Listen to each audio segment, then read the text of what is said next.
13 তারিখে নাকি তার বিচারের রায়ের তারিখ ঘোষণা করা হবে।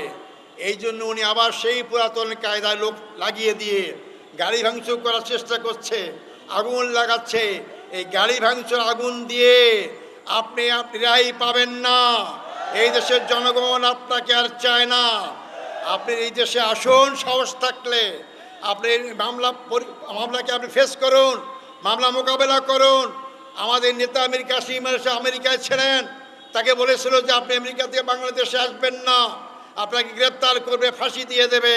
উনি বলছেন বাংলাদেশের লোক, আমি ইসলামী ব্যাংক করেছি, হাজার হাজার যুবকের চাকরি দিয়েছি, আমি ইবনে সিনা করেছি, হাজার লোকের চাকরি দিয়েছি, এটাই কি আমার অপরাধ?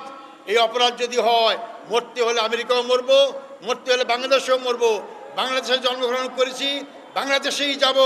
উনি বাংলাদেশে এসেছেন এবং গ্রেপ্তার করা হয়েছে, তাকে ফাঁসি দেওয়া হয়েছে। তার মানে ফাঁসিকে ভয় পান নাই। আমি কি বুঝাইতে চাইলাম, আমাদের জামাতের লোকরা জনগণকে ফেলে রেখে বিদেশে নিরাপদ আশ্রয় থাকতে চায় না। কারণ আমরা জনগণের দল, আমরা জনগণের কাজ করি, আমরা ইসলামের দলদার কাজ করি। আল্লাহকে ছাড়া আমরা কাউকে ভয় পাই না। এই জন্য আজকে আমরা দেশে আসি। আর যারা আপনারা স্বাধীনতার পক্ষে শক্তি বলেন, তারা আজকে কেন বাংলাদেশ ছেড়ে আপনারা বিদেশে আশ্রয় নিয়েছেন? সাহস থাকলে আসুন, মামলা মোকাবেলা করুন, যা হবে হবে। ওবায়দুল কাদের ভ্যাংসায় বলতেন না, একজন বিএনপি নেতা বিদেশে আসে, যে আপনি রাজনীতি করেন, এত সাহস থাকলে আপনি দেশে আসেন। উনি কোথায় আজকে? উনি তো নিজেই দেশ থেকে পালিয়ে গিয়েছেন। তাই সংগ্রামী ভাই বন্ধুগণ, আমি সব দলকেই বলতে চাই, বিদেশে বসে দেশে রাজনীতি করা যায় না। দেশের জনগণের সাথে মিশতে হবে। যারা এখনো বিদেশ থেকে কলকাঠি নেওয়ার চেষ্টা করছেন, দলের জনগণের ভালোবাসা অর্জন করতে হলে আজকে 1 বছর হয়ে গেল আপনাদেরকে আমরা বাংলাদেশে পাই না। কেন পাই না? জনগণ এই প্রশ্ন অবশ্যই করতে পারে। সংগ্রামী ভাই বন্ধুগণ, তা আগামী নির্বাচন অত্যন্ত গুরুত্বপূর্ণ নির্বাচন। এই নির্বাচনের মধ্যে ফয়সালা হবে, সে মানুষের তৈরি আইন দিয়ে কি আমরা আবার দেশ শাসন করব, নাকি আমরা আল্লাহর আইন দিয়ে দেশ শাসন করব? আল্লাহর আইন যদি চান, তাহলে ইসলামী দল যারা আছে তাদেরকে ভোট দিতে হবে।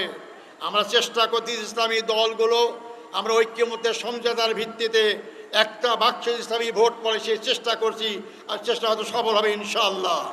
নির্বাচনের সময় অন্য দলের লোকরাও কিন্তু নতুন নতুন টুপি পরবে, নতুন নতুন পায়জামাজি পরবে, হাতে তসবি থাকবে, নতুন জায়নামাজ থাকবে। তাদেরকে দেখি বিভ্রান্ত হবেন না। কারণ সেই ব্যক্তি যতই ব্যক্তিগতভাবে নামাজি হোক না কেন, তাকে ভোট দিলে তার দলের বিরুদ্ধে কথা বলতে পারবে না সংসদে। আর তার দল চায় মানুষের তৈরি আইন, সে চাইলেও ইসলামী আইন তৈরি করতে পারবে না। এই জন্য কারো পোশাক দাড়ি দেখে ভোট দেবেন না, ভোট দেবেন ওই দলটাকে দেখে। ওই দলের লোকরা কি কায়েম করতে চায়? তারা কি মানুষের আইন বহাল রাখতে চায়, নাকি আল্লাহর আইন কায়েম করতে চায়? এই জাতীয় দলকে যদি ভোট দেন, তাহলে তারা যদি সংসদে গিয়ে যদি সংখ্যাগরিষ্ঠতা অর্জন করে, তাহলে যদি সংবিধান পরিবর্তন আল্লাহর আইন চালু করে, এর জন্য সব শুধু ওই ব্যক্তিটাই পাবে না। যাদের ভোটের কারণে এই কাজটা করার সুযোগটা পেল, সেই সবের ভাই হবে।